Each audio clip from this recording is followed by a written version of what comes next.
As part of a lesson in persuasive writing, students at a high school were asked to write an essay arguing that Jews are evil.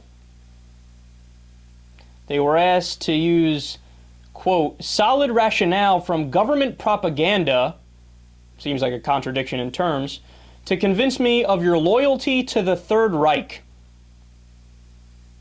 This sounds like something from The Onion, but it's not.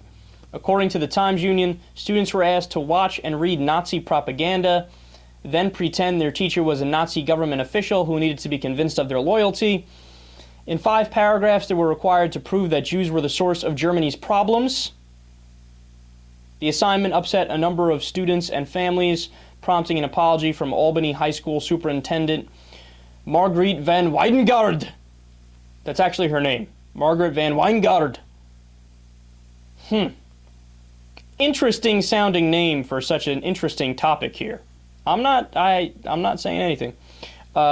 She chalked the controversy up to a misunderstanding about academic intent. Yeah, great misunderstanding there.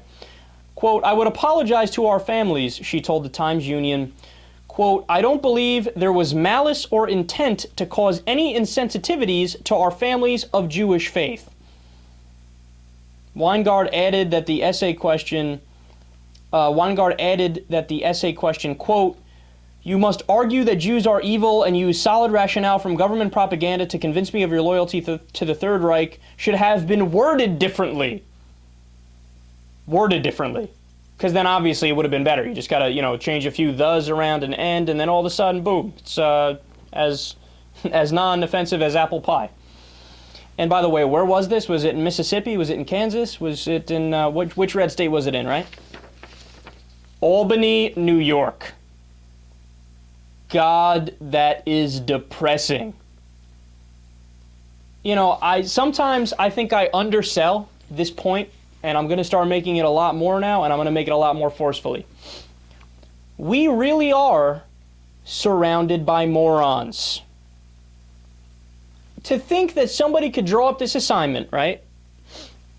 As they're writing it, think, okay, this is a good idea. And then as they hand it out, think, no, I'm sure this is a good idea. You didn't question that once? Or, maybe it was a committee and it wasn't just one person, it's part of the curriculum or whatever it might be, but you're telling me that cleared? Even if it cleared one person, that's ridiculous.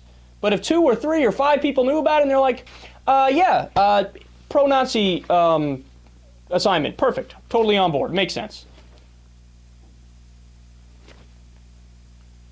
The collective IQ, the average IQ in the world, might be hovering somewhere around 56.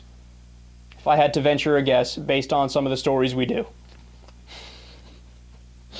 And the funny thing is, I would, this is usually the part where I try to make an analogy here, and I say, this is like as if they did an assignment based on X, right? But the absurd analogy I would try to draw is, that's like doing an assignment saying that the Nazis are good. Yeah, but that's what the actual assignment is. Oh, what a dumbass world we live in.